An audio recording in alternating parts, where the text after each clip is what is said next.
नमस्कार दोस्तों, great to India YouTube channel में आपका स्वागत है। यह है फ्यूचर लर्निंग प्लेटफॉर्म। तो सूचना सहायक भर्ती से related most important MCQ series का सेशन स्टार्ट करते हैं। तो चैनल को लाइक और शेयर कर दीजिए और जुड़ जाइए चैनल से। तो 24 नंबर क्लास आज की।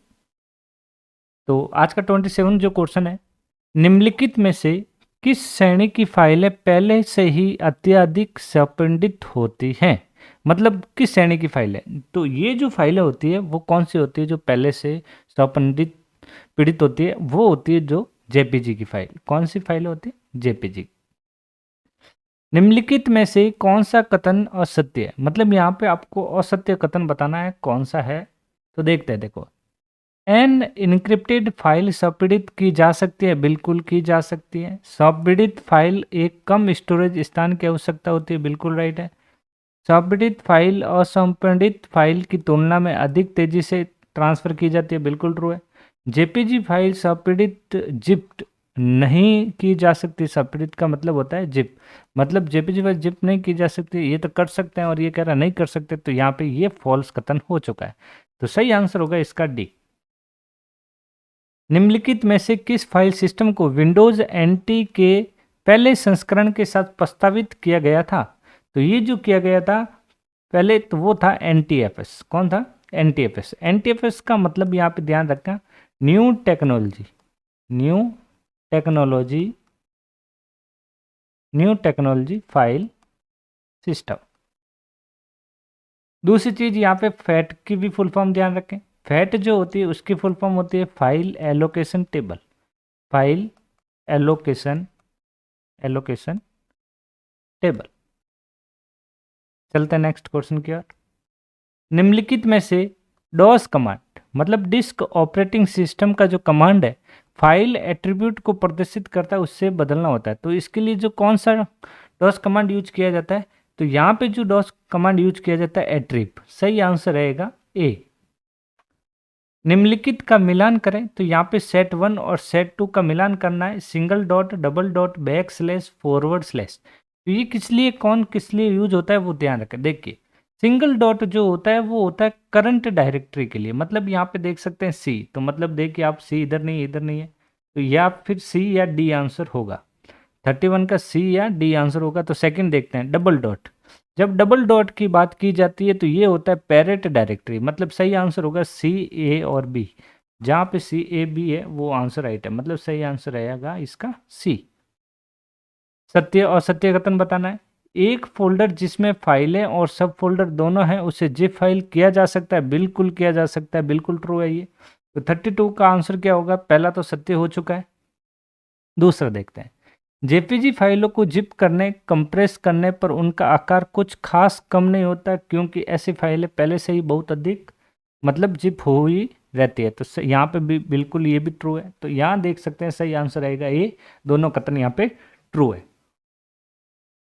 किसी डॉक्यूमेंट में वर्ण के सेट को किसी दूसरे सेट से बदलने के लिए निम्नलिखित में से किसका उपयोग किया जाता है? तो बदलने के लिए जो उपयोग किया जाता है वो किया जाता है फाइंड एंड रिप्लेस का। हमेशा ध्यान रखें, फाइंड एंड रिप्लेस की जो शॉर्टकट की होती है वो होती है कंट्रोल के साथ एच।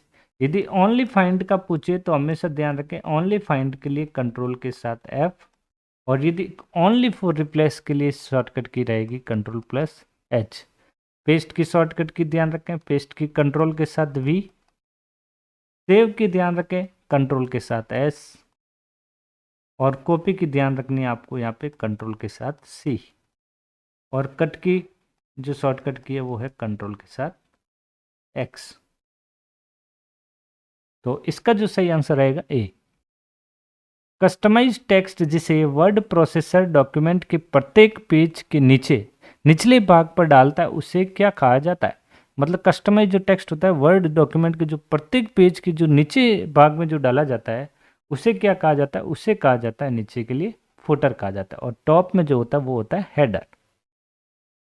एमएस वर्ड में चयनित टेक्स्ट को डबल रेखांकन करने की शॉर्टकट की, मतलब डबल अंडरलाइन करने की जो शॉर्टकट की है वो कौन सी है वो आपको यहाँ पे बतानी है। तो डबल अंडरलाइन करने की जो शॉर्टकट की होती है वो होती है control plus shift plus D, और कंट्रोल डी जो होता है वो होता है डुप्लीकेट स्लाइड के लिए, डुप्लीकेट स्लाइड इंसर्ट करने के लिए।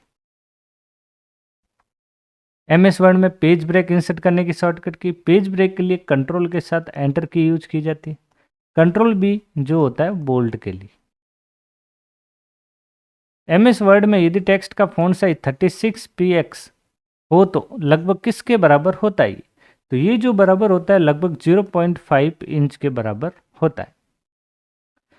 ट्रू और फॉल्स का स्टेटमेंट बताना। MS वर्ड में कंट्रोल H दबाने से फाइंड एंड रिप्लेस विंडो का रिप्लेस स्टेप सक्रिय हो जाता है, बिल्कुल ट्रू है ये। तो ये सक्रिय हो जाता है। फिर कह रहा है लैंडस्केप मोड से एक पेज इमेज में अपने चौड़ाई से लंबा दिखता है, बिल्कुल गलत। तो लैंडस्केप जो होता है ये और पोर्ट्रेट होता है ये ओरिएंटेशन होता है। तो देख सकते हैं पहला सत्य है, दूसरा असत्य है। सही आंसर रहेगा 38 का ए। किसी संख्या के शून्य से विभाजित करने पर निम्नलिखित में से कौन सी त्रुटि दिखाई देती है? तो शून्य से विभाजित करने पर जो त्रुटि दिखाई देती है वो हैज डिव /0। सही आंसर ए। 13वें रो और 20वें कॉलम की चौड़ाई जोड़ने पर इसके एक्सेल का सेल पता कितना बनेगा? तो यहाँ पे 20वां रो, मतलब 20वां कॉलम कौन सा होता है? देखिए Q17 होता है, PQRST, मतलब ये 17 18 19 20, मतलब T जो है 20 पे है। तो यहाँ देख लीजिए जहाँ T है वो इसका आंसर हो जाएगा, मतलब सही आंसर रहेगा डी, T13। 40 का answer D. Cell range E4 से K9 तक कुल सेल की संख्या कितनी होगी? तो ये आप सेल की संख्या काउंट कर लीजिए। यहाँ पे 41 की सही आंसर होगा, यहाँ पे 42। आप MS एक्सेल ओपन करके ये रेंज सेलेक्ट करके आप आंसर निकाल देना। और एक्चुअल में इसकी कैलकुलेशन करने के लिए आपको सीरीज बनानी पड़ेगी। वो जो सीरीज होगी वो जैसे A1 से लगा के फिर A2 का ध्यान रखना है, फिर A3 का ध्यान रखना है। इसी तरीके से ये E4 से स्टार्ट हो रहा था, E4, फिर E5, फिर E6, फिर E7, फिर इस तरीके से चलना पड़ेगा। E7, फिर E8, फिर E9। इसी तरीके से ये 3 और ये 3 6 हो चुके हैं। फिर आपको K तक जाना है, तो E के बाद आता है F, G, H, I, J और K। तो यहाँ देख सकते हैं कितना हो गया, 1 2 3 4 5 6 और 7। तो ये 7 है और ये कितने हो गए अपने 6 हो गए। तो 7 और 6 7 5 42, मतलब यहाँ पे आप देख सकते हैं 42। इस तरीके से आपको कैलकुलेट करना पड़ेगा। तो सही आंसर क्या रहेगा यहाँ पे 42। चलते हैं नेक्स्ट क्वेश्चन की ओर।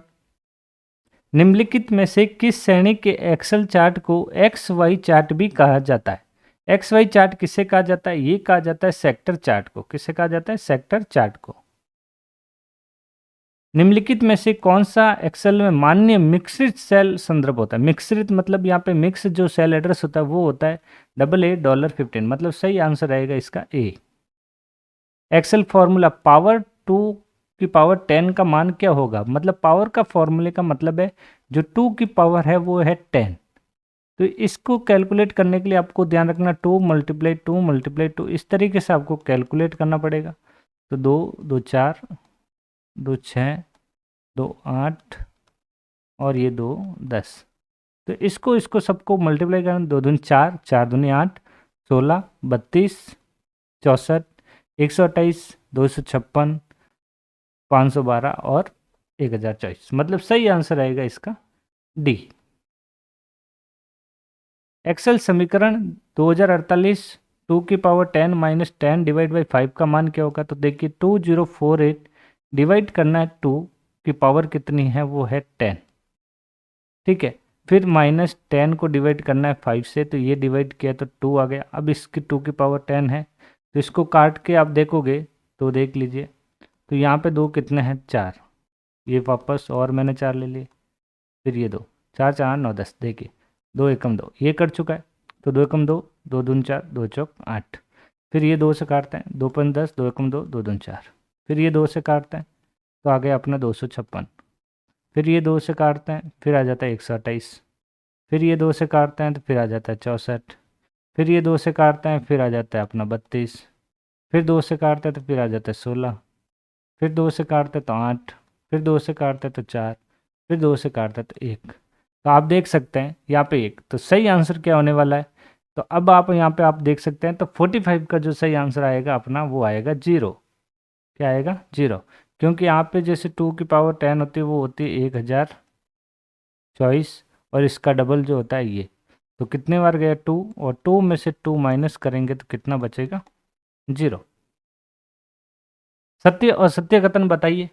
तो यहाँ पे 46 का आंसर क्या रहेगा। एक्सेल वर्कबुक में वर्कशीट का क्रम तय होता है, इसे बदला नहीं जा सकता, बदल सकते हैं, बिल्कुल ट्रू, फॉल्स है सॉरी। एक वर्कबुक में 3 से ज़्यादा वर्कशीट हो सकती है, बिल्कुल हो सकती है, बिल्कुल ट्रू। तो सही आंसर रहेगा यहाँ पे असत्य और एक सत्य है। क्रोम एक फ्रीवेयर वेब ब्राउज़र है जो द्वारा विकसित किया गया। क्रोम फ्रीवेयर सॉफ्टवेयर किसके द्वारा किया गया, ये गूगल इंक के माध्यम द्वारा विकसित किया गया। क्रोम वेब ब्राउज़र पहली बार इस वर्ष जारी किया गया था, कौन से वर्ष जारी किया गया था, ये किया गया था 2008 में जारी किया गया। निम्नलिखित में से कौन वर्ल्ड वाइड वेब विभिन्न वेबसाइट पर जाने का एक वैकल्पिक नाम है। तो वैकल्पिक नाम जो है वो है नेट सर्फिंग। सही आंसर बी। किसी वेब पेज में तस्वीर या वीडियो के लिए बनाए गए लिंक को कहा जाता है, उसे कहा जाता है क्या। देखो किसी वेब में जो लिंक बनाया जाता है उसे कहा जाता है hyper media. True and false कथन। तो यहाँ ट्रू और फॉल्स देखते हैं। तो यहाँ शक्तिशाली कंप्यूटर को वेबसाइट होस्टिंग करते हैं तो वेब सर्वर कहा जाता है, बिल्कुल। वाईफाई लैन से कनेक्ट करने के लिए कंप्यूटर में वायरलेस डिजाइन होनी आवश्यक होनी चाहिए, बिल्कुल राइट। तो यहाँ देख सकते हैं दोनों कथन ट्रू है, तो यहाँ सत्य हो गए। तो 51 का आंसर ए। सेट मिलाना है ओएसआई, टीसीपी और हाइपरलिंक। तो यहाँ पे आप देख सकते हैं इसका सेट मिलाना है आपको। तो यहाँ पे देखते हैं फर्स्ट ओएसआई। ओएसआई मॉडल जो होता है ये कितनी होती है, 7 लेयर होती है, और टीसीपी आईपी 4 लेयर होती है। हाइपरलिंक का मतलब हाइपर टेक्स्ट हो गया। सही आंसर सी, ए और बी। तो सही आंसर रहेगा डी। तो दोस्तों आशा करता हूँ कि आज का सेशन आपको पसंद आया होगा। तो चैनल यदि पसंद आया हो तो चैनल को लाइक और शेयर और सब्सक्राइब जरूर करें। Thank you.